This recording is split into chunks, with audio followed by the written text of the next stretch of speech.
A single fluorescent tube flickers. Its cold white glow buzzes softly overhead. The rest of the hallway is asleep. A strip of faded linoleum, vending machines humming like distant bees, and walls that haven't been painted in a decade. At the far end, a janitor's cart sits parked like a faithful dog. Some buildings sleep easy at night. Others just forget to care who's still awake inside them. Clothes on, a mop, dragging across a dull floor. Wet, slow, heavy. Reveal. Elio Martin, 50s. Slouched shoulders, silver-streaked stubble, uniform 2 sizes too big. Pushes the mop like it's the only rhythm left in his life. His rubber boots squeak in a metronome rhythm. Left, right, squeak, sigh. Left, right, squeak, sigh. He pauses, leans on the handle, looks up at a faded bulletin board with community posters, half torn and curling at the edges. A missing pet flyer flutters in the vent's breath, a golden retriever with sad eyes. No reward mentioned. Leo didn't mind the quiet. It was the kind of silence that didn't ask questions. He reaches into his pocket, pulls out a crumpled gum wrapper with a note scribbled on the back. Rent due 18th. Call her. Just call her. He folds it again. Tucks it back. Doesn't call. The mop goes back into motion. A rhythm without music. Suddenly, bark, a distant, sharp echo. Leo freezes, turns. Silence. Then, another bark, muffled. Closer. He narrows his eyes. His breath curls in the air. It's colder than it should be. He slowly pushes the cart forward, following the sound, each squeaky wheel groaning like a ghost who's seen too much. Faint dog tags jingle somewhere ahead. Metal on marble. He lets go of the mop. Leo, softly. Who's there? Leo moves cautiously through the dim hallway, his steps slow but steady. The bark has stopped, but he listens anyway. The kind of listen that makes you feel alone even in echo. Leo used to hate silence. Now it was the only voice that didn't argue back. His flashlight beam cuts across cracked tiles and rusted valves. He passes the Employee of the Month wall. His own photo from 2006 hangs crooked, sun-faded. The smile in it looks borrowed from someone else. Flashback, small apartment. Day, 10 years ago. A younger Leo kneels beside a girl's pink suitcase, zipping it up slowly. Across the room, his daughter, Clara, 9, clutches a stuffed dog to her chest.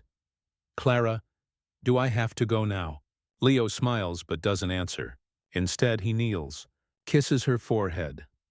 Leo, you'll call me every night, right? Like we promised? She nods. Back to present. Janitor's closet. Leo flips on the light. The glow spills across mops, buckets, tools. He sits on an overturned crate and pulls a small frayed photo from the locker. It's Clara, maybe age 6, face sticky from cotton candy, sitting beside a golden retriever on a park bench. She stopped calling after her 15th birthday, and he stopped buying cake after the 16th. Suddenly, a whimper. Leo perks up, grabs the flashlight, steps out of the closet. Service exit door night. He pushes the emergency bar door open slightly. Cold air snakes in. Flashlight beam cuts to wet paw prints, leading across the concrete into the back parking lot. Leo, whispering. Where'd you go, huh? The wind picks up. A tin can rolls. He steps outside. Back parking lot. Municipal building. Night rain begins to fall. Not heavy, just a steady pattering like fingers tapping gently on grief. Leo walks toward the chain-link fence, his flashlight cutting through mist. The wet paw prints shimmer beneath the beam. It was always like this. People leave a trail, but never a map. Under a yellow street lamp, a golden retriever, soaked, shivering, tail wagging once, twice, then down again. Leo, softly. Well, hey there, wanderer. The dog doesn't bark, just tilts its head. Leo kneels slowly, palm open, low to the ground. Leo, gentle. Not gonna hurt you. Not unless you count bad jokes. The dog inches forward, cautious but curious. His fur is matted with dirt, but his eyes, they're kind, familiar. Leo reaches under the collar, finds a tag. He squints in the light. Butch. If found, call. The rest is rubbed off. Only a partial, 351, remains. Leo, to himself. Helpful. He tries to read the back. Faded etching of a city seal. Leo, VO, no leash. No phone number. Just a name like an old Western hero. Leo takes off his jacket and wraps it around the dog, careful not to rush him. Leo. You hungry, Butch? I got half a turkey sandwich and, I think, 1 mint. Butch pants quietly. The way dogs say yes. Municipal break room. Later Leo and Butch sit on opposite sides of the vending machine glow. Leo munches half a sandwich. The other half lies in front of Butch, untouched. Leo, guess you're picky for a stray. Butch rests his head on Leo's boot. Beat. A long one. Leo sighs, glances at the wall clock. 1:42 a.m. He was supposed to be off shift an hour ago. He stays seated. Leo, murmuring, All right, buddy, let's find who's missing you. A gust of cold air pushes the front doors open. Leo looks up from the front desk chair, startled. Butch lifts his head, ears perked. Through the glass doors, an elderly man stumbles inside, soaked to the bone. His corduroy coat hangs heavy with rain, and his gray hair clings to his forehead. His hands shake, not from cold, but from something deeper. Man, panting. Did a golden retriever come in here? Leo, standing up slowly. Depends. Are you lost too? The man doesn't laugh, just stares around, frantic, searching. Butch whines. The man spins, eyes lock. Man, breathless. Butch. Butch bolts over, tail wagging so hard his whole body shifts. The old man sinks to his knees and wraps his arms around the dog, burying his face in wet fur. Man, muffled. You stubborn mutt. You can't just run off like that. Leo watches, quiet. Still, hands in his pockets. Man, to Leo. Where did you find him? Leo behind the building. Looked like he was waiting on someone. The man rises, slower now.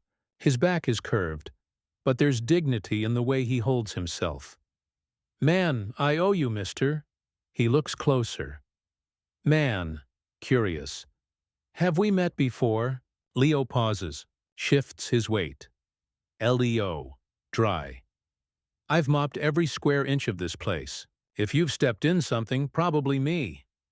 The man chuckles faintly. Man. No, I mean somewhere else. Your face, it's familiar. Leo doesn't respond. He pats Butch's head and begins walking away. Man, calling out, Hey, what's your name? Leo stops at the edge of the hallway. Leo. Just Leo. He disappears down the corridor, mop wheels squeaking faintly. Municipal break room. Later that night. The fluorescent lights hum overhead, soft and uneven.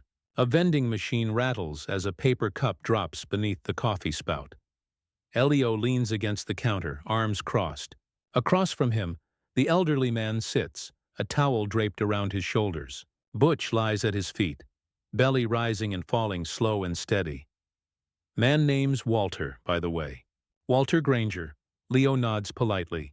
He stirs a packet of sugar into the machine-brewed coffee. Leo. Figured it wasn't Butch. Walter, smiling faintly. He answers to it better than I ever did to Dad. A beat Leo offhand. He's a good boy. Walter.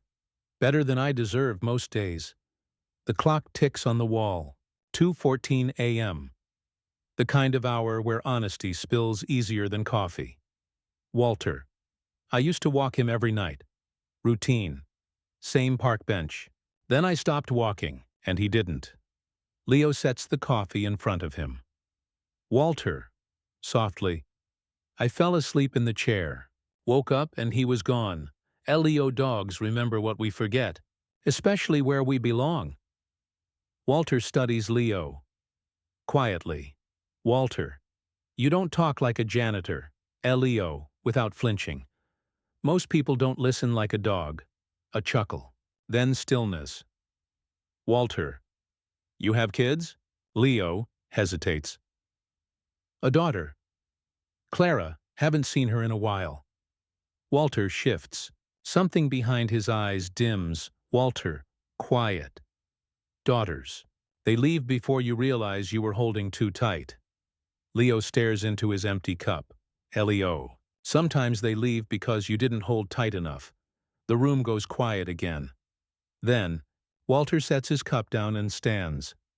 Walter. Thanks for the coffee. He starts to leave. Then pauses. Walter, without turning. You should call her, even if she doesn't answer. He exits. Butch follows. Leo sits alone, staring at the vending machine glow. Municipal Hall. Various rooms. Late night montage begins. Leo wrings out a mop in silence. The water in the yellow bucket darkens with each rinse, like memory leaking out of bone. He empties the trash from the mayor's office, careful not to look too long at the framed photo of the mayor shaking hands with a senator. In the council chambers, he straightens chairs that no one ever sits in right. In the public gallery, he wipes fingerprints off the glass, not because anyone cares, but because it matters to him. Some men build towers. Some just keep them clean enough to not fall over. He flips a light switch. Darkness swallows the hallway. He rubs his shoulder as he wheels the cart back down to the janitor's closet. Janitor's closet. Minutes later, he pulls off his gloves, sits on a crate, pulls out the same photo of Clara, her smile a frozen burst of sugar and sunlight. He whispers something too low to hear, then sighs. A knock. Leo looks up, surprised. He opens the door to find no one there. Just a corduroy jacket draped neatly on a chair in the hallway. Walter's. Forgotten. Leo picks it up, folds it, but something hard shifts in the inside pocket. He reaches in, pulls out a thick sealed envelope, embossed in gold. Office of the Mayor, confidential. He turns it over. His name is not on it. No return address. But the seal glints faintly under the hallway light. He holds it, looks down the hallway, then back at the envelope. Beat, LEO, whispers. What the hell were you doing here, Walter? Janitor's closet. Moments later, Leo sits on the edge of the crate, the sealed envelope resting in his hands. His fingers run over. The embossed edges like braille, trying to feel the weight of what's inside without opening it. He exhales, slow, cautious. Some things don't make noise when they fall. They just land in your lap and shift the ground beneath you. He turns the envelope over again. Still sealed, still official.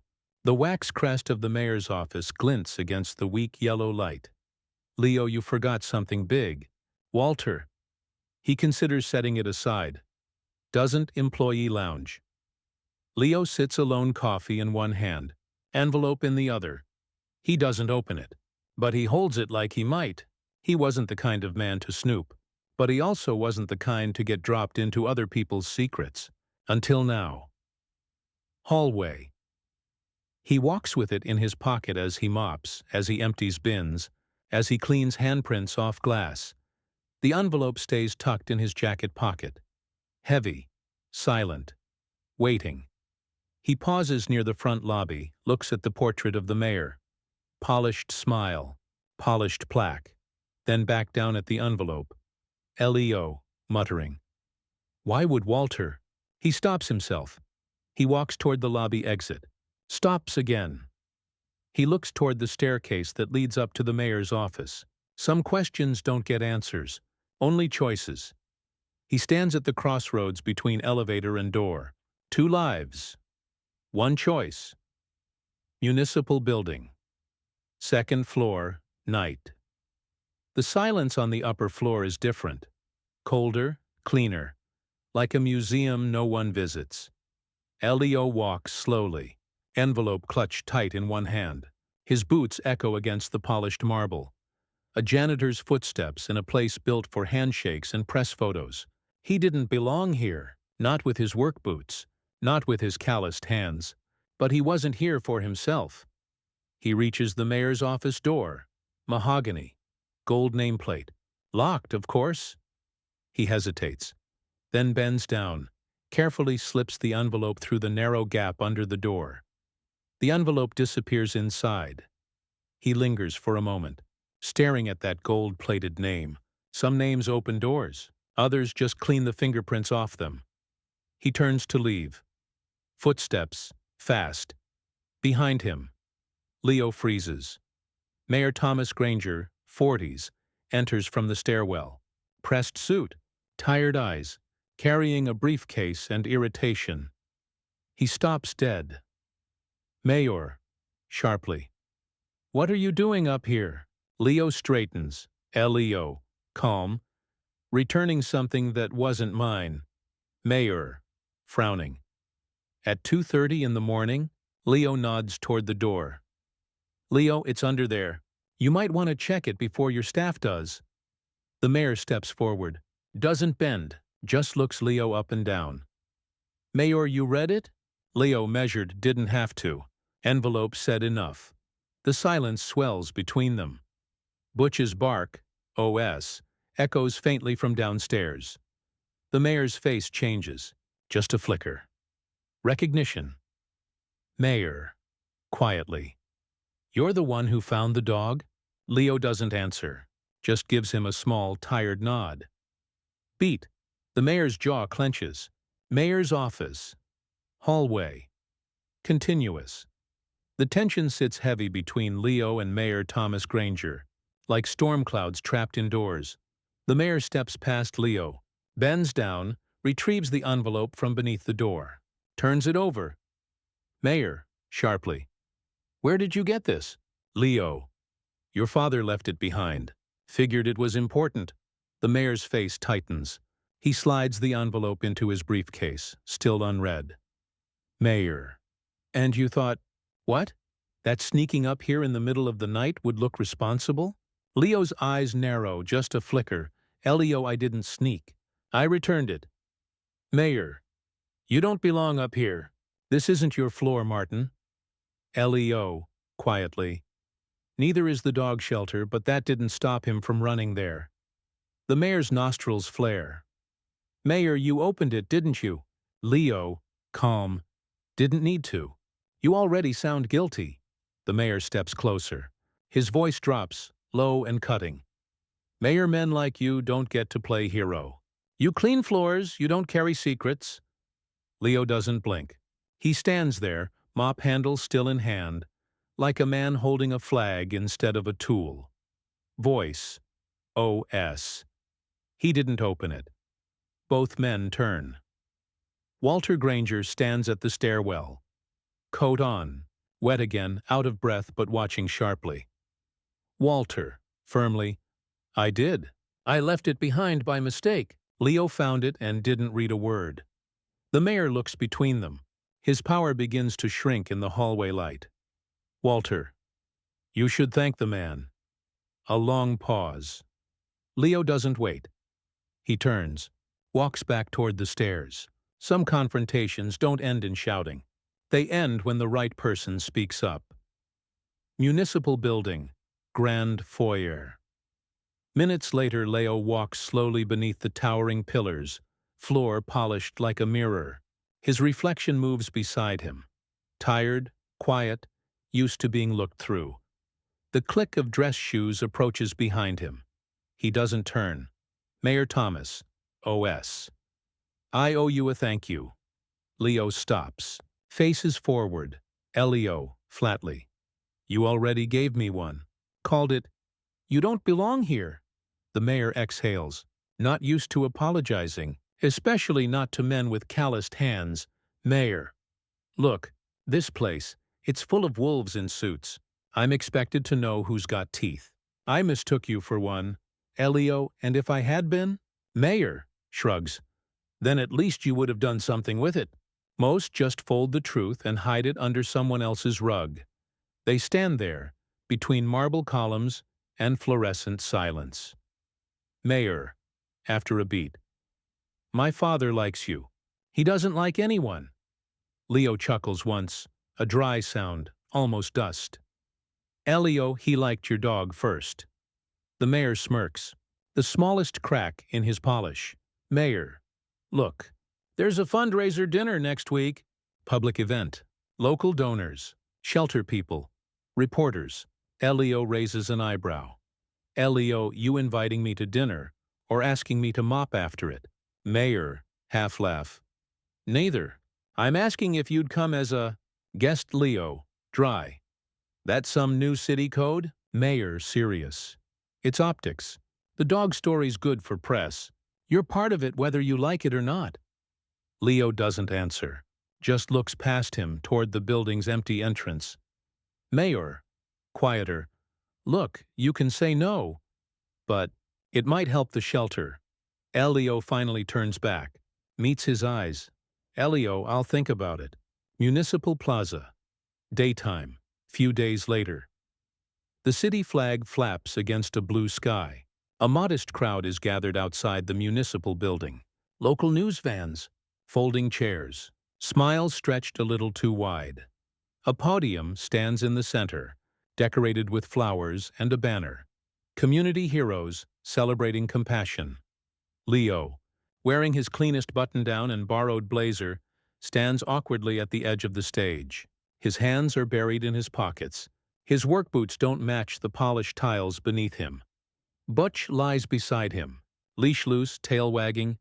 Mayor Thomas Granger steps up to the microphone, confidence rehearsed. Mayor.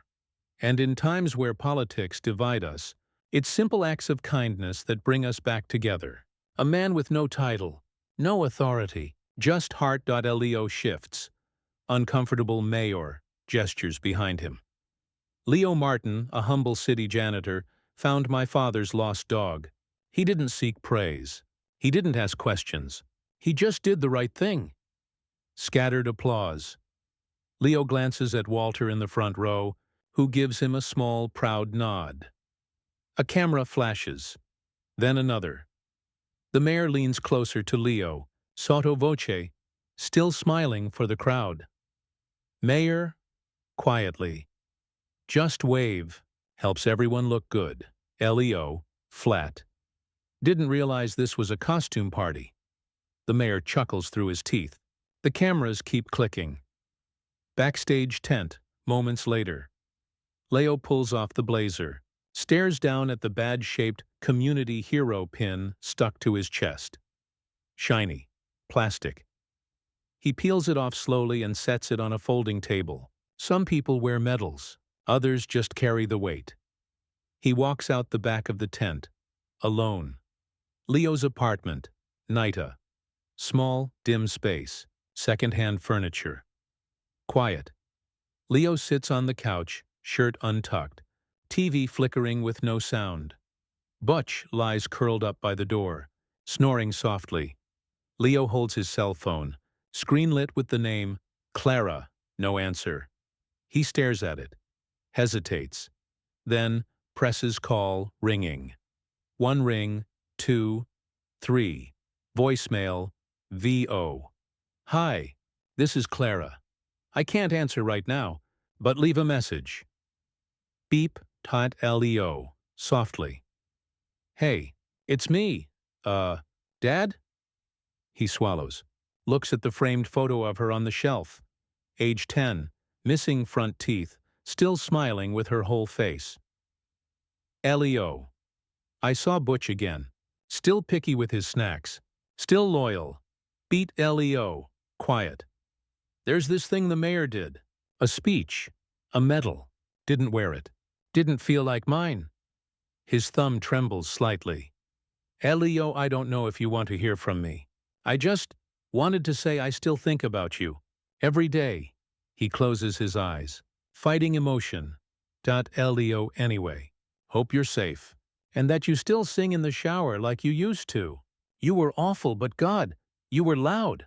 A small, soft chuckle escapes him. Leo, whispering, "Miss you, kid."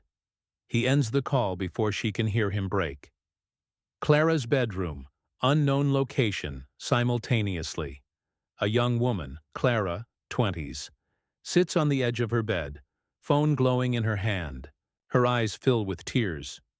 The screen says, "Dad, voicemail." She presses play, listens. Her lip trembles. Then, halfway through, she presses call back. Leo's apartment. Continuous Leo's phone rings. He stares at the screen. Clara calling. His breath catches. He slowly presses answer. But nothing comes through. Just soft static. Then, the call ends. Municipal building, mayor's office.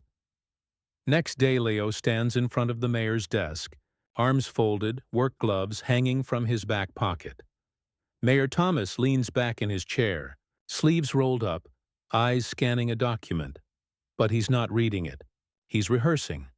"Mayor thought I'd call you up here before the shift started." Leo, dry. Figured it wasn't for floor wax advice. The mayor leans forward, folds his hands. "Mayor, the public liked you. The press liked the story. It worked. So I want to offer you something." Leo raises an eyebrow. "Leo, what kind of something?" "Mayor facilities supervisor. Full-time. Better hours, better pay. Nameplate and everything." Leo stays silent. Mayor, continuing, "It's more than a mop, Leo. You deserve more." "Leo, you sure that's why you're offering it?" "Mayor, excuse me?" "Leo, you offering this because of what I did, or because it makes you look good?" The mayor shifts uncomfortably. "Mayor, does it matter?" "Leo, it does to me." A long pause. Leo, calm but sharp. "You know what I want? I want my daughter to call me back. I want to stop feeling like furniture people walk around." The mayor stares, unsure how to respond. Leo steps back. "Leo, firm.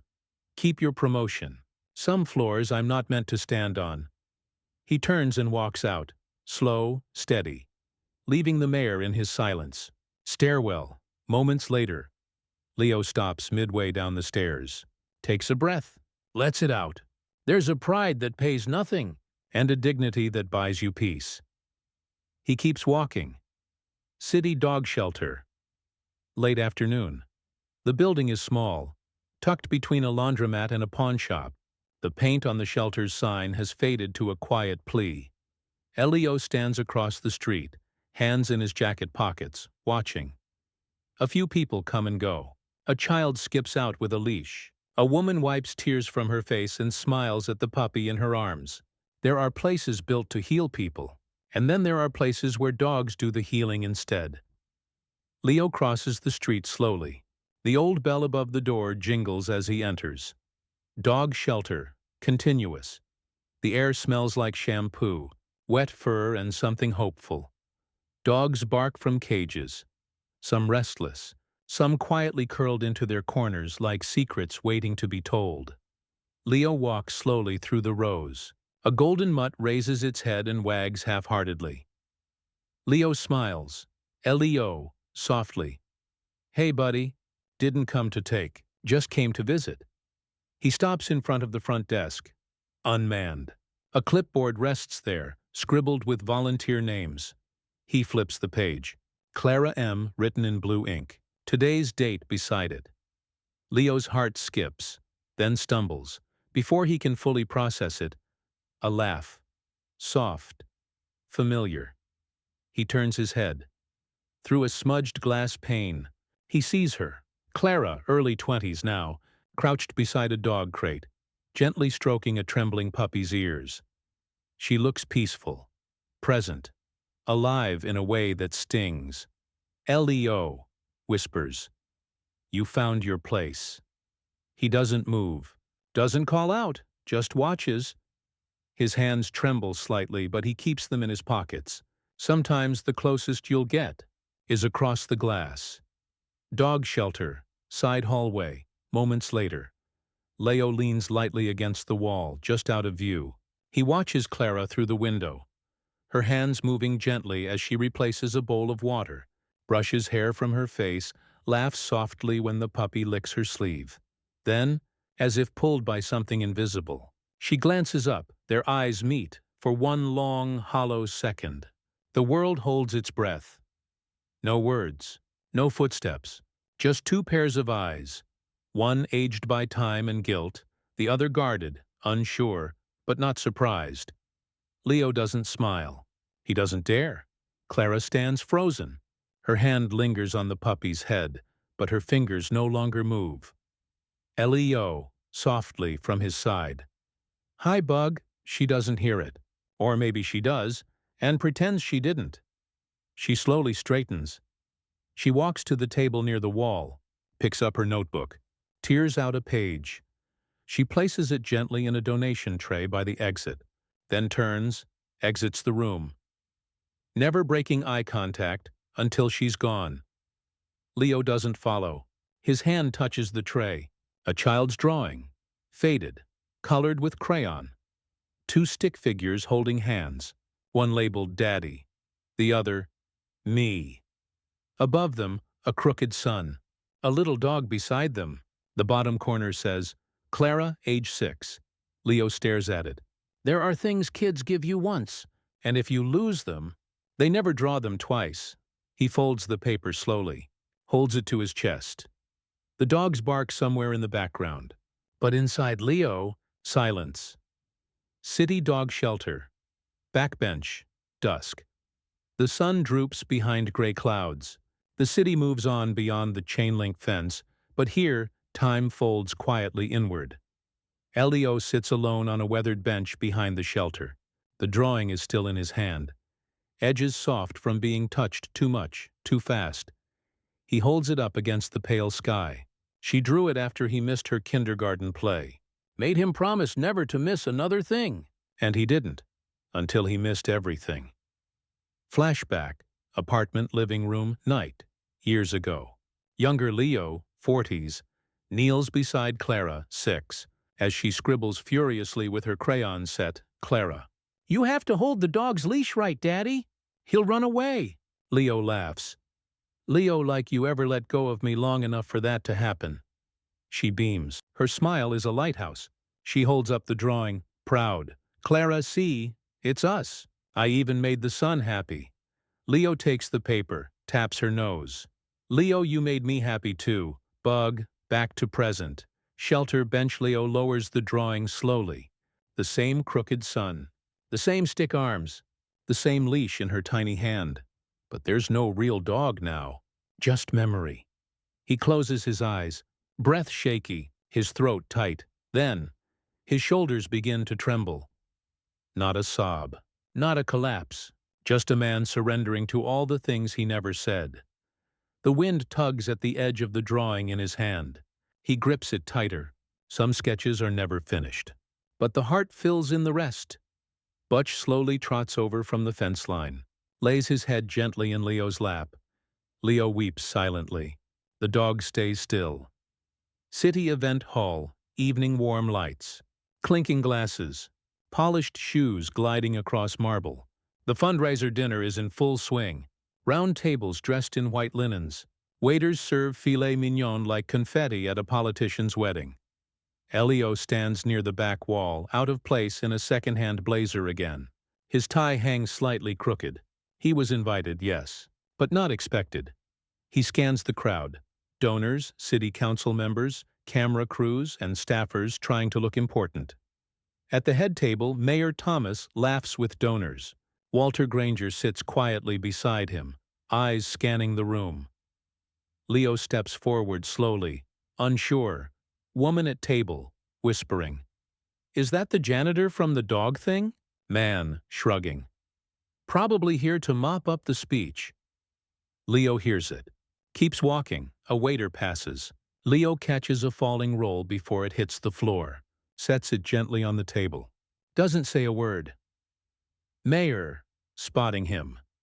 "Leo, glad you made it. Come sit." Leo hesitates. "Leo, I'm good standing. These shoes don't trust chairs like these." Polite laughter. The fake kind. "Mayor," to the crowd. Folks, this is Leo Martin, the man who found Butch and reminded this city what decency looks like. Applause. More polite. Measured, Leo. Quietly. To Walter. Feels like they clapped more for the salad. Walter, grinning. That's because it had truffle oil. You, my friend, just have grit. Mayor, raising glass. To Leo, janitor, hero, friend of dogs. Leo and avoider of small talk, a few chuckles. One donor looks confused. Councilman, loudly, we ought to get you a mop made of gold. Leo, laughter, sharp this time, unkind. Leo's eyes flick to Walter. Walter, standing slowly. Or maybe we ought to get him a seat that wasn't earned by pity, but by character. Silence spreads like spilled wine. Walter locks eyes with his son.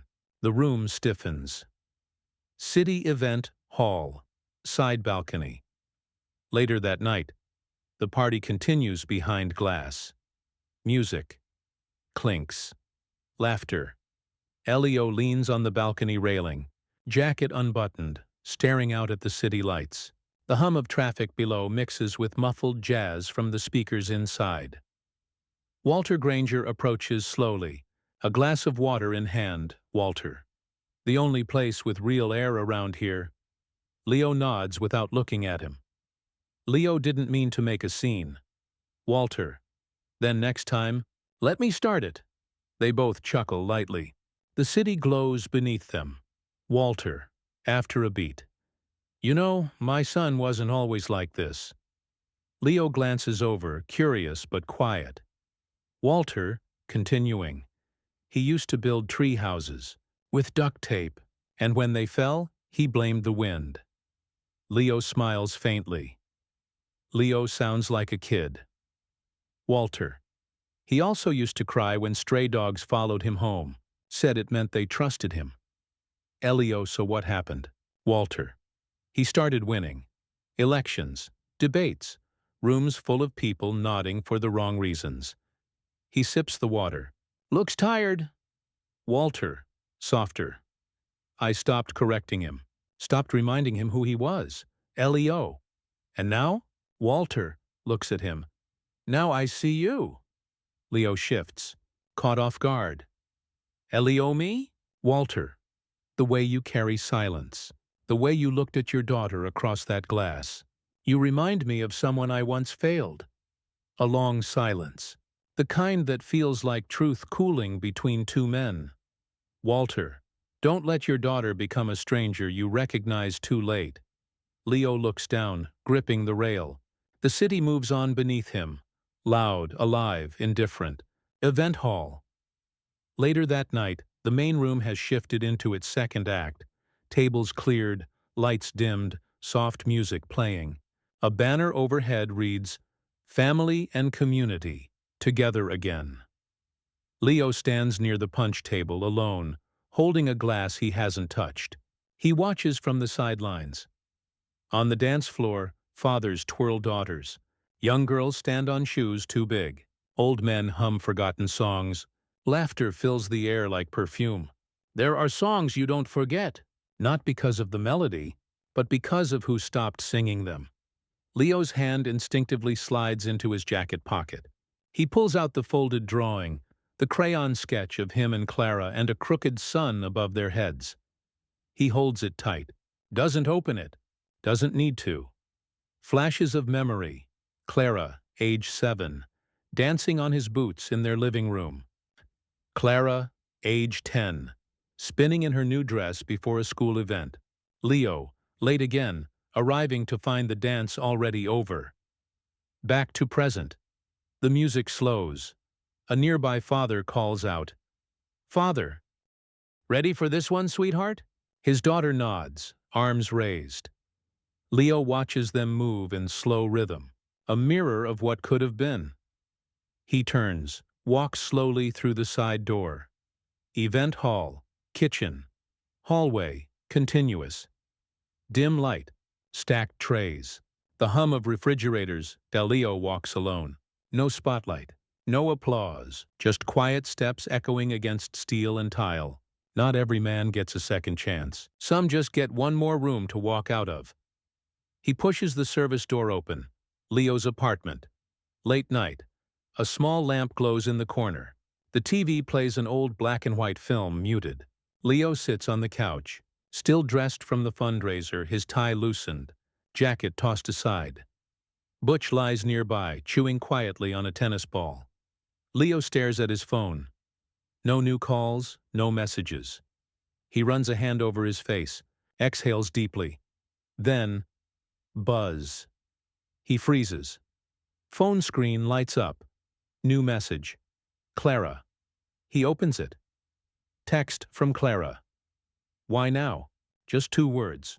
But they land like thunder in a quiet canyon. Leo stares, blown open by the directness. He blinks. Reads it again. Flashback. Kitchen. Years ago. Young Clara, 10, sits at the table, arms folded. Clara, why don't you ever show up when I need you? Leo stands in the doorway, briefcase still in hand, guilt dripping from every pore. Leo, I'm trying, bug. I really am. Clara, then try harder. Back to present. Apartment. Leo types something, deletes it, types again. Stops. His thumb hovers over send. What do you say to a wound that speaks first? He sets the phone down, walks to the kitchen, pours a glass of water with shaking hands. Behind him, the screen stays lit. Unread. Text still on screen. Why now? Butch nudges the phone with his nose. It slips off the edge and lands face down. Leo doesn't turn back. Dog shelter. Morning. The morning sun glints through dusty windows. Clara stacks folded towels behind the desk. A small dog paws at her leg. She smiles, distracted, until she hears the door swing open. Shelter supervisor, 50s, walks in, holding a yellow notice. His face is pale, heavy. Supervisor, Clara. She turns, sees the paper, freezes. Supervisor, quietly. We've got 2 weeks. Then the lights go out. Shelter. Minutes later. Clara stands in the center of the main room. Dogs bark, oblivious. A puppy whines for attention. She looks around. Every leash, every bowl, every heartbeat. A countdown. Some places aren't built for profit. They're built for the ones no one profits from. She reaches for her phone. Leo's apartment. Same. Leo opens the door for a delivery man. Delivery guy, dog food? All this for one retriever? Leo signs, shrugs. Leo. He eats like he's got a second job. Buzz. Leo's phone lights up. Text from Clara. They're shutting the shelter down. Can you help? He freezes. Reads it again. No hi, no dad, just the question. But it's more than she's said in years. Leo. To himself. Of course they are. He looks down at Butch, who stares back at him like he already knows what to do. Municipal building. Moments later. The doors burst open. Leo walks in, eyes forward, jaw tight. A security guard raises a hand. Security. Mr. Martin? Leo, not stopping. Tell the mayor he's got company. He marches toward the stairs, 2 at a time. Some men don't ask for power, but they know exactly when to demand it. Mayor's office. Minutes later. Mayor Thomas Granger sits at his desk, mid-conversation with an assistant when the door bursts open. Leo strides in. No mop, no gloves, just purpose. Assistant, startled. Sir, I tried to… Mayor, cutting her off. It's fine. She exits, shutting the door behind her. Silence falls. Mayor, coolly. You could have scheduled a meeting. Leo, you're shutting down the dog shelter. Mayor, city funding's tight. Can't save every… Leo, firm. Don't give me budget speeches. It's not a shelter, it's her lifeline. The mayor tilts his head. Mayor Clara? Leo nods once. Leo, it's where she found peace. where she looks dogs in the eye and sees someone worth saving. Mayor. That sounds noble. But this is about city dollars, Leo, not poetry. Elio steps closer. You stood on a stage and called me a hero. Said stories like mine are what this city needs. Mayor, that was PR Leo. So use it. Spin it again. Mayor saves shelter that saved his father's dog. The mayor chuckles dryly. Mayor clever. Da Leo. I'm not here for clever. I'm here because she asked me for help. And I'd rather break than fail her again. The mayor leans back in his chair, fingers steepled. Mayor, what's in it for me? Leo stares, disgust rising slow. Leo, softly. Maybe just a chance to be human again. Mayor's office, continuous mayor. Thomas Granger swirls in his leather chair, gazing out the tall window. Below, the city glows, unaware of the conversation tightening the air above. Elio stands across from him, calm but unblinking. The silence breaks with a voice at the door. Walter Granger, OS. Extend the shelter. The mayor turns, surprised. Walter steps in slowly, coat folded over one arm. His face is calm, but his eyes have the weight of decades. Mayor, low. You weren't invited into this conversation. Walter. Then consider this a family matter. He walks past Leo, standing directly in front of his son. Walter. That shelter saved Butch. And more importantly, it gave Clara something you and Leo both lost. A place to belong. Mayor Dad. Walter, cutting in. If you let it close, you'll never get her back. Neither of you will. The mayor falters. Leo watches, silently, as the moment hangs in the balance. Mayor, softly. What do you want me to do? Pull money from a sidewalk? Walter, pull it from wherever you pulled the statue budget.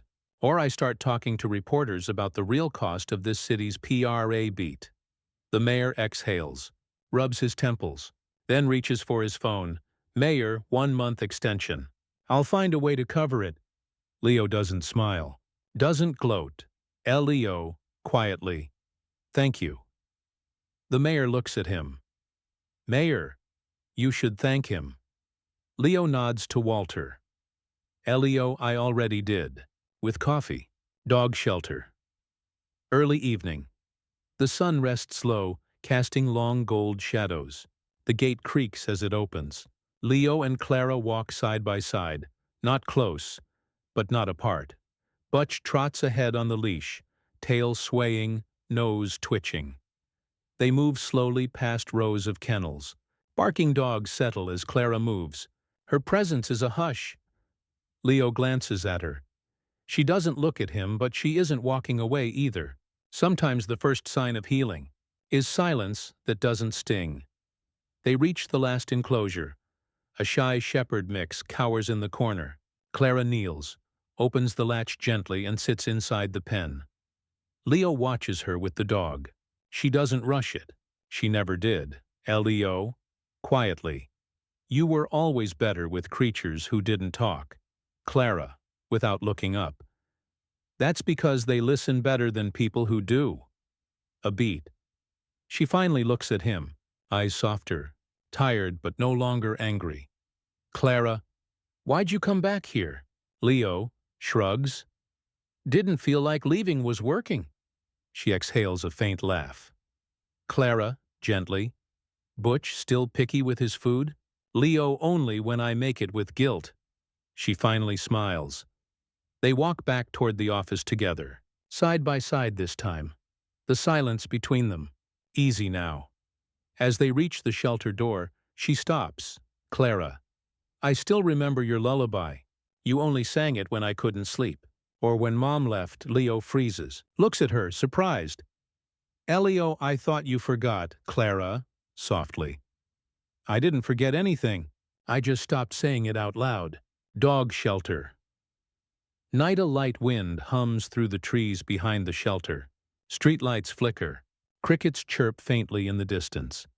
Leo sits on the outside bench, just past closing hours. The gate to the shelter is locked. He stays anyway. Inside the chain-link fence, Clara finishes stacking folded blankets near the kennel wall. She sees him. Doesn't wave. Doesn't look away either. Some fences aren't meant to keep things out, just to see if anyone waits long enough to be let in. Leo clears his throat. Leo, softly. You said you remembered the lullaby. Clara leans against the wall inside. Clara, quietly. I did. Leo looks down at his hands, then with a rasping, uncertain voice, begins to sing. Leo, singing softly. Close your eyes. The stars are near. Hold my hand, I'll keep you here. The night won't last. The dark will bend. My love for you will never end. Clara's breath catches. Her hands tighten around the folded towel she's holding. He stops. Leo. That's all I remember now. The rest belonged to your mother's voice. Clara doesn't answer, but slowly, without a word, she walks toward the gate. She wraps her fingers through the chain link. Leo looks up. Their eyes meet. She reaches one hand through the space between the wires. Open. Waiting. Leo doesn't hesitate. He takes it. Their fingers lace through steel and silence. Some songs don't need a second verse. Just someone willing to finish it with you. Municipal break room next morning. Leo sips lukewarm coffee from a chipped city mug. The buzz of a vending machine fills the room. He looks peaceful for once. Tired, but settled. The door swings open. Custodial supervisor walks in holding a newspaper. Supervisor, you made the front page, Leo, half smiling. Hope they spelled my name right this time. The supervisor drops the paper on the table. Headline reads, City's mop hand hero used to be failed musician. Redemption or reinvention. Leo's smile fades. Close up. A grainy photo of a young Leo on a bar stage, holding a guitar. The caption reads, Leo Martin, ex-jazz lounge performer, now janitor turned savior. Supervisor, softly. Didn't know you used to play. Leo. Yeah, most people didn't. I was the kind of song they played when the bar was already closing. Mayor's office. Same time mayor. Thomas throws the paper on his desk, pacing. Assistant. Should we spin it? Mayor, no. Let them eat it up. Let them see who he really is. Assistant, he didn't do anything wrong. Mayor. Tight. He made me look small in front of my father. This city doesn't need janitors with a backstory. It needs a clean front page. Leo's apartment. Later, Leo tosses the newspaper onto the counter. It slides next to the folded crayon drawing Clara gave him. He stares at both. Your past always finds you. But it only has power if you're still afraid of it. City Hall. Press courtyard.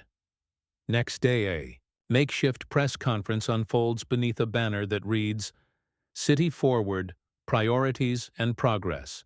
Mayor Thomas Granger stands at the podium, cameras flashing, aides at his side. The crowd murmurs as reporters jot down notes, some still holding the newspaper that outed Leo's past.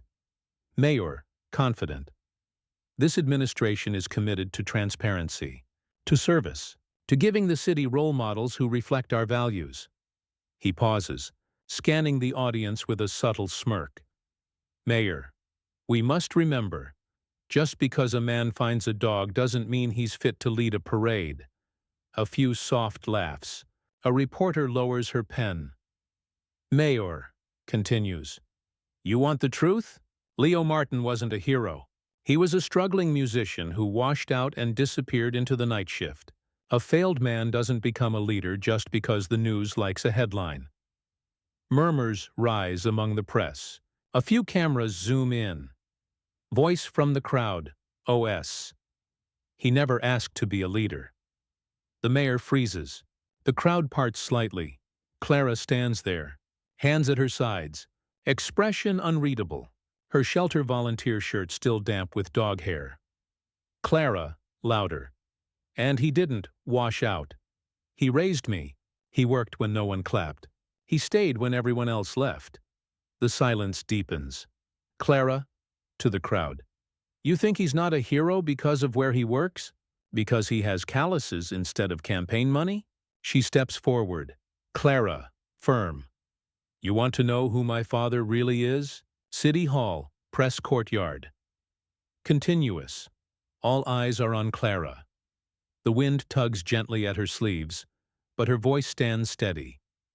Clara, addressing the press. I found this in the donation tray at the shelter. Didn't need to ask who left it. She pulls a folded, worn piece of paper from her jacket pocket, unfolds it carefully, holds it up for the crowd. A child's crayon drawing, stick figures holding hands, a dog, a crooked sun. Clara, voice cracking.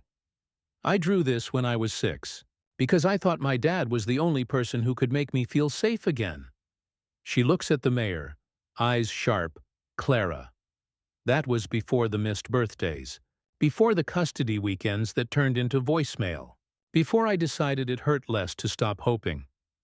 A beat. Clara, softly. But last week, he sat outside the shelter fence and sang me the lullaby I thought he forgot.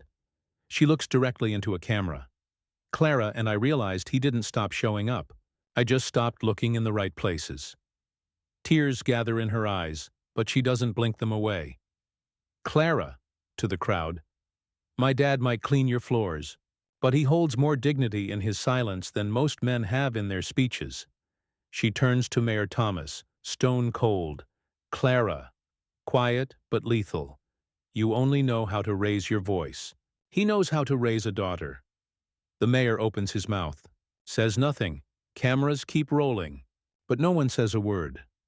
City Hall, side parking lot. Night rain falls in steady sheets. Cameras have packed up. The crowd has long since gone. But the storm lingers, soft and honest. Leo walks alone down the sidewalk, his blazer soaked through, hair matted to his forehead. No umbrella. No rush. Just a man carrying the weight of a public unmasking. Sometimes a reckoning isn't thunder or flame. It's just the sound of your name being spoken with truth. City building. Back office. Moments earlier, Mayor Thomas stands at the window, watching Leo walk away in the rain. Behind him, aides shuffle nervously, but he doesn't move. His father, Walter, stands by the door. Walter, you asked what was in it for you. There it was.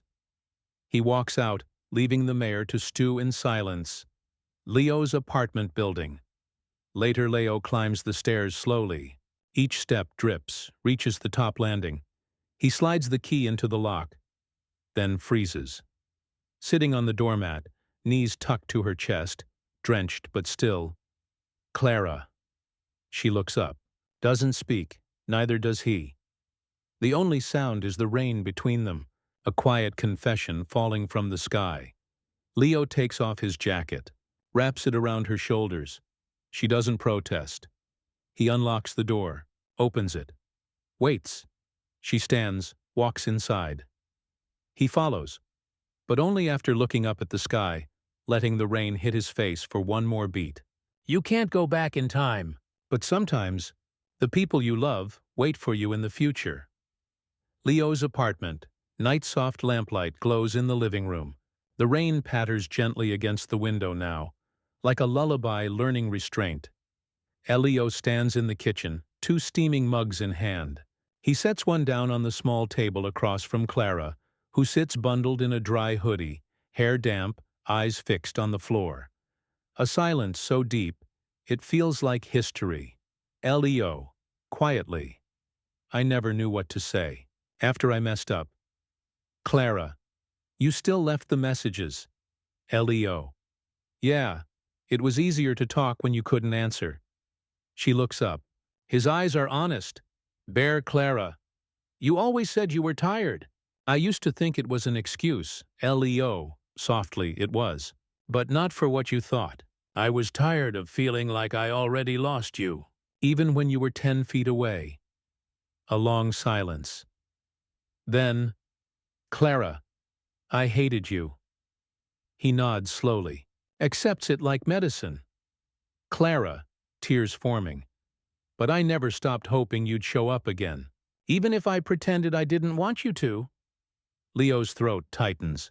He presses a fist to his mouth, swallows it, Leo, horse. I'm here now, and if that's too late, I'll stay anyway. She reaches into her backpack, pulls out a folded shelter shift schedule and a toothbrush in a Ziploc bag. Slides them across the table. Clara, softly. I need a place to sleep this week. Leo doesn't smile. He just nods. Forgiveness doesn't knock. It just walks in with a toothbrush. Leo's apartment. Next morning, soft golden light spills through the blinds. The space feels lived in. Warmer. Lighter. Butch sprawls on the rug, snoring with his belly up. Clara stands at the stove, flipping a lopsided pancake. She hums quietly to herself, the same off-key tune she used to belt as a child. Leo enters, toothbrush still in hand, groggy. Clara, smirking. You want the burnt one or the almost burnt one? Leo smiles. Surprise me. Father, daughter, dog. Leo washes dishes. Clara dries them beside him. They don't talk much, but the silence is light now. Clara walks Butch outside. Leo watches from the window, coffee in hand, the way a father watches a small piece of his heart walk around outside. They fold laundry, badly. Leo holds up a shrunken hoodie. Leo, this was a sweater once, I swear. Clara laughs. Not loud, but real. Apartment. Night. Clara reads on the couch, book resting on her knees. Butch lies between them, head on Leo's foot. Leo quietly opens the old closet near the bookshelf, pulls out something wrapped in a sheet. He unrolls it slowly. A keyboard piano. Dusty. Forgotten. Clara looks up. Clara, softly. You still have that? Leo.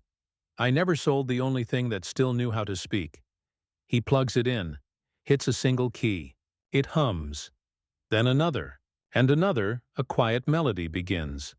Hesitant, but familiar. Clara closes her book and listens. Sometimes you don't rebuild a life, you just remember where you left it. Community center, evening. The multi-purpose room is modest. Folding chairs, dusty stage, faded motivational posters on the walls. A small open mic night sign leans against a podium. About 24 people sip lukewarm coffee from styrofoam cups, chatting softly. Leo stands to the side, palms sweaty, wearing a collared shirt Clara ironed. He watches a teenager stumble through a guitar cover of Hallelujah, nods encouragingly.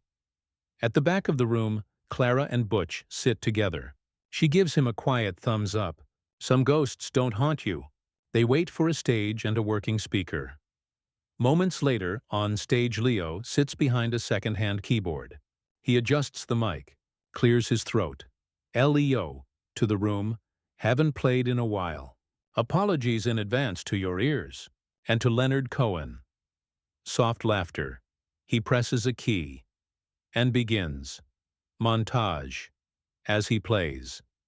An elderly couple leans in, eyes closed, holding hands. A woman with a stroller sways quietly, rocking her baby. Clara watches, no smile, just awe. The melody isn't perfect, but it's real. Raw. Something alive playing through hands that once forgot how to feel. As he finishes, the room stays quiet for a moment.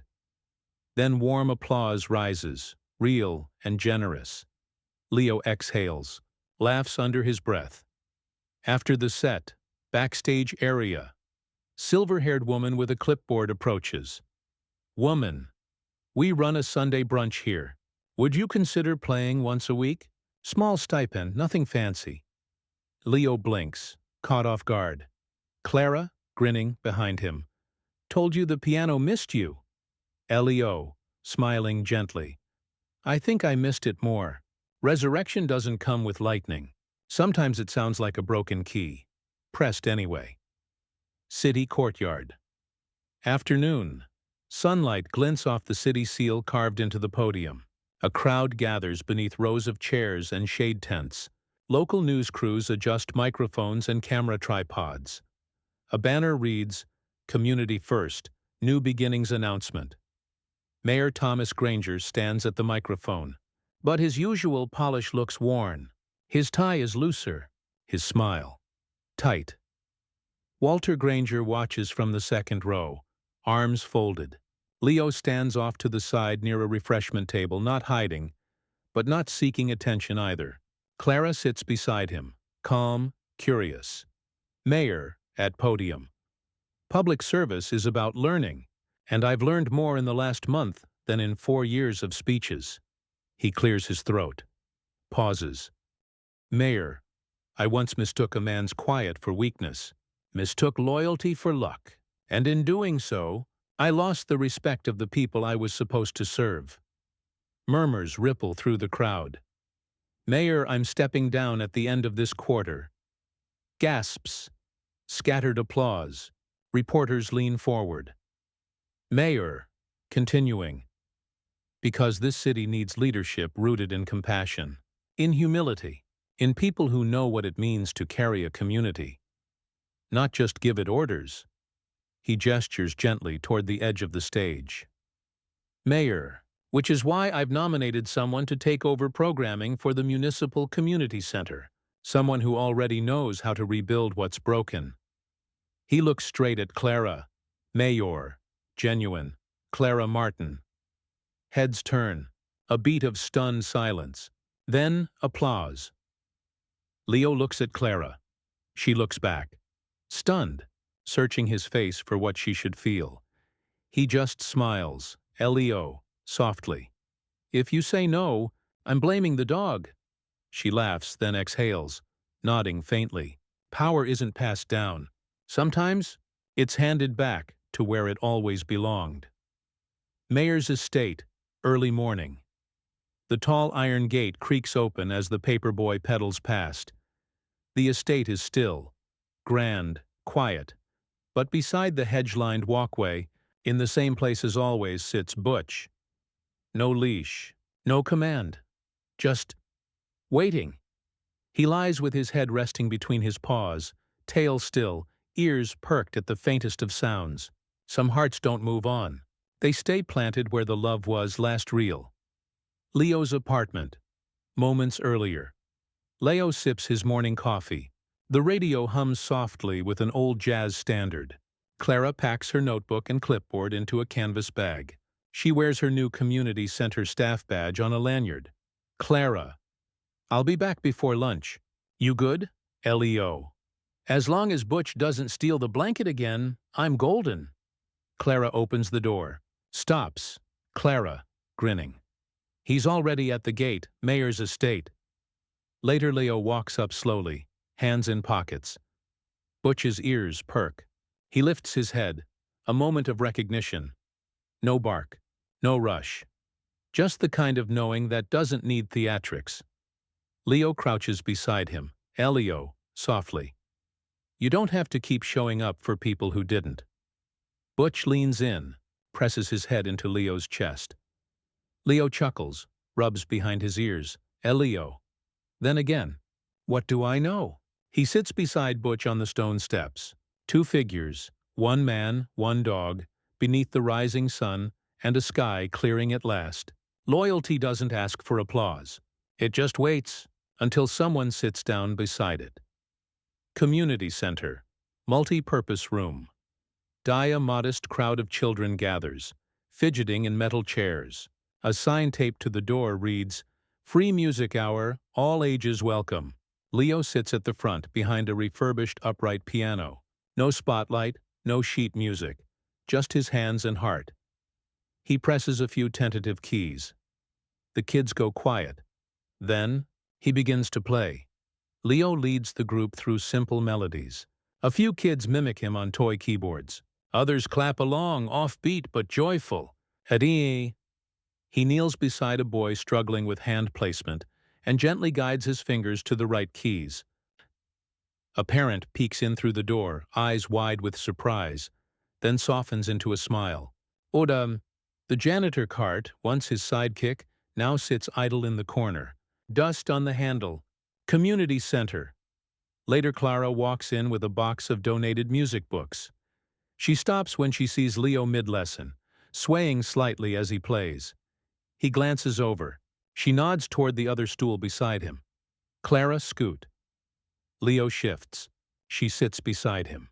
Opens one of the books, finds a familiar tune. The lullaby. Their fingers land on the keys together. They play. Not perfect, not even close, but real. Some things you don't replace. You just play them louder now that someone's listening. Kids laugh. Parents smile. Sunlight spills over the keys. A mop bucket sits untouched. Community center. Lobby. Late afternoon. A quiet hum fills the air. Soft piano from the back room. Laughter from a kid chasing a balloon down the hallway. Leo wipes down a table with a rag, humming under his breath. The front doors creak open. Walter Granger steps in, sharp in a tweed coat. In his hand, a sealed envelope, familiar, creased, weathered. Leo turns and sees him. Smiles. Leo. We charge seniors double after 4 p.m., Walter grins. That's why I brought exact change. And something else. He hands Leo the envelope. Leo hesitates. You sure? Walter. You never read it. Leo shrugs. Didn't have to. Walter. That's exactly why it's yours now. Leo opens the flap, expecting papers. Maybe something legal, heavy, important. It's empty. He looks up. Walter. Softly. I took the documents out. You already delivered what mattered. Leo's eyes lower. He nods. Leo still feels like it weighs 100 pounds. Walter. Guilt tends to use good paper. They share a quiet laugh.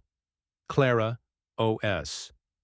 We've got 2 kids asking for jazz, Dad. Think you can fake it? Leo looks toward the hall, surprised. Leo jazz? That's just mistakes played with confidence. Walter chuckles. Turns to go. Walter. You've earned your encore, Leo. He exits. Leo tucks the empty envelope into the donation box at the front desk. Not every message needs to be read. Some just need to be returned. Unopened, but understood. Quiet city street. Morning sunlight pours gently over the sidewalk. The air smells like spring. Warm pavement, fresh bread from the bakery nearby.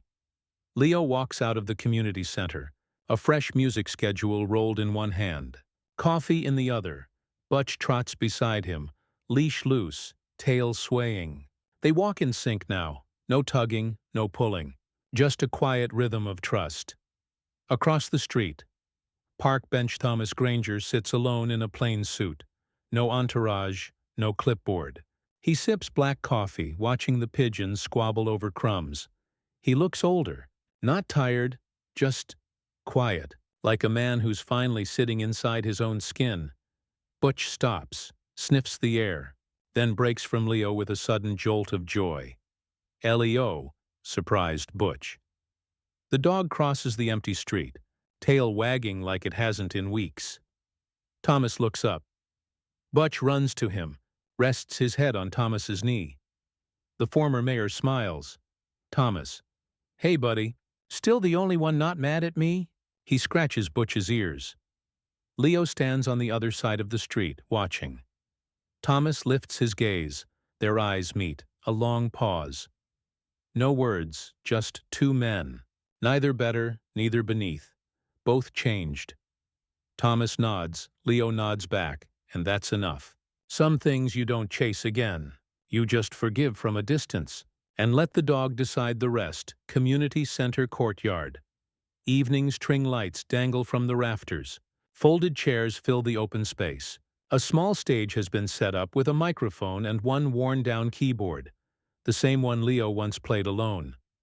A homemade banner reads, Spring Together, Shelter Benefit Night, Kids Laugh in the background.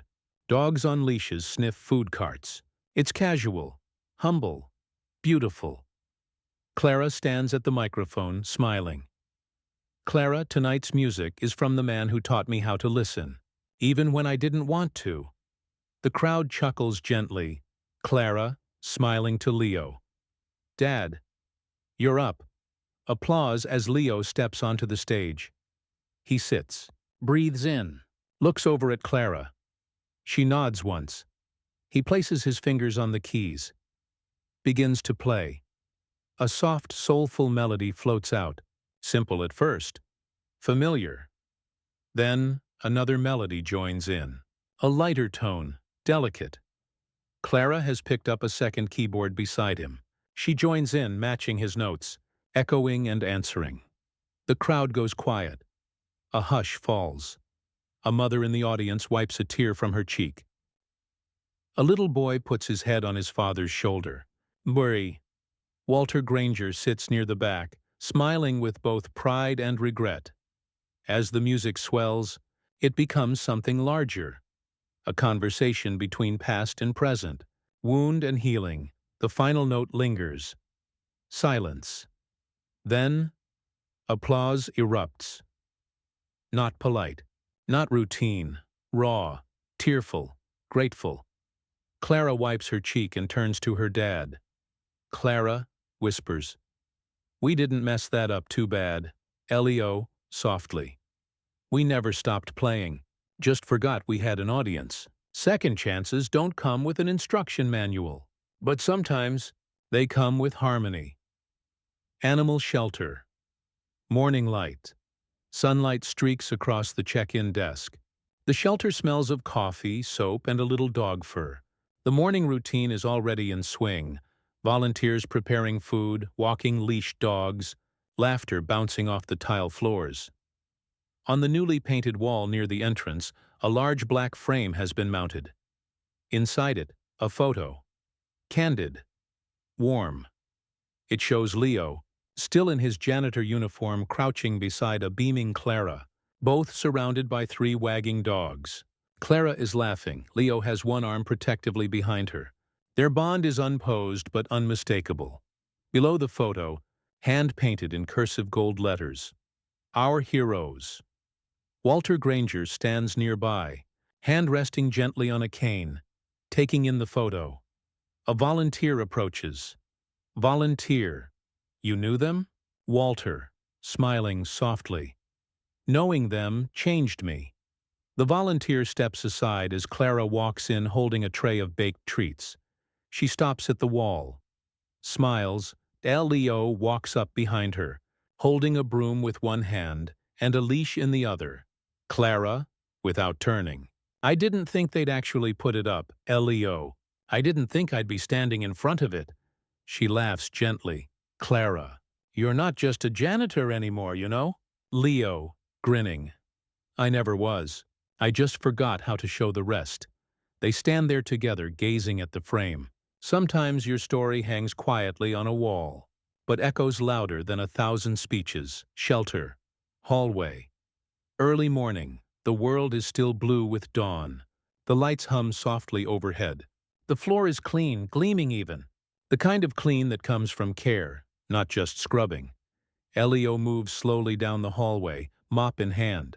But it's different now. There's no slump in his shoulders, no rushing, just rhythm. He's humming, same tune from the community performance, a lullaby once lost in silence, now alive in his breath. A golden retriever pup dozing in a sunbeam. And Wayne, Clara updating the bulletin board, her handwriting careful and neat. Walter Granger sipping tea outside, notebook open, pen in hand. A child at the shelter tracing the photo of Leo and Clara with their finger. A broom leaning next to a music stand. Shelter kitchen. Moments later, Clara cracks eggs into a bowl. Leo enters with his mop. She lifts a spatula like a conductor's baton. Clara, playful, back in one piece. Leo kitchen's more dangerous than the kennel. They share a smile. No words needed to fill the space. The kind of peace you earn. Shelter. Hallway. Later, Leo mops the last tile. He doesn't look rushed or tired, just full. He hums again, louder this time. Some mornings arrive not with trumpets or triumph, but with quiet songs, clean floors, and the knowing that you are exactly where you're meant to be. Leo twirls the mop lightly at the end of the hall. A janitor's dance. He hums. He smiles. Shelter music room, night. The room is dim, soft fairy lights strung across the top of the window. A small upright piano sits near the corner, keys worn but still singing. Leo is seated on the piano bench. He's playing slowly, gently, his fingers moving with ease now, unafraid of the sound they make. From behind, Clara steps into the doorway, holding 2 mugs of tea. She watches him for a moment. Clara, you're getting better. Leo, softly. I stopped being scared of the wrong notes. She walks over, places the mugs on top of the piano, sits beside him. They sit in silence for a few beats, listening to the echo of the last chord. Clara, you know, growing up, I told people you were a musician. Leo, surprised. You did, Clara, even when you weren't playing anymore. I still remembered the way your fingers danced, how you made lullabies feel like home. He looks at her, emotions swelling but held tight. Clara, con TD. You didn't fail me, Dad. Leo, I walked away. From everything, Clara, but you came back, and that takes more courage than never leaving. He swallows hard. Clara, softly, I'm proud of you. The words land heavy, gentle, but life-altering. Leo turns away, eyes full. He wipes them quickly, but doesn't try to hide. Leo, voice shaking. You don't know what that means to me. Clara, smiling. I do, because I waited a long time to say it. Sometimes healing doesn't roar. Sometimes it speaks 4 words, at the perfect time. Leo leans his head gently against hers. He smiles, and quietly cries. Shelter gate. Morning sunrise. Soft golden light spreads across dew-soaked grass. A crisp breeze rustles the chain-link fence. Leo and Clara step outside the shelter, each holding a leash. The dogs wag their tails, trotting ahead with joyful impatience. Behind them, Walter Granger watches from the steps, hands in his coat pockets, a satisfied glint in his eye. The shelter sign swings gently above the door. Second chances. Start here. Leo and Clara walk side by side down the gravel path. They don't speak. They don't need to. A familiar brown dog, the same one from the beginning, pads up beside them, off-leash, tongue out, tail wagging. Leo looks down and smiles. Leo, to the dog. You still keep watch, huh? The dog nuzzles against his leg. Clara chuckles softly. Clara, he never missed a morning. They continue walking. Behind them, the gravel path catches sunlight, highlighting 3 sets of paw prints, footsteps, and shadowed outlines moving in quiet harmony. Some stories don't end in applause. They end in paw prints, in mornings that feel like forgiveness, in the quiet walk of a man who was once lost, but found his way home. As they reach the end of the fence line, Clara hooks her arm in Leo's. They pause and look back, at the shelter, at the life rebuilt from dust and silence. The dog barks once, a sharp, happy sound, then trots ahead. Leo and Clara follow, laughing.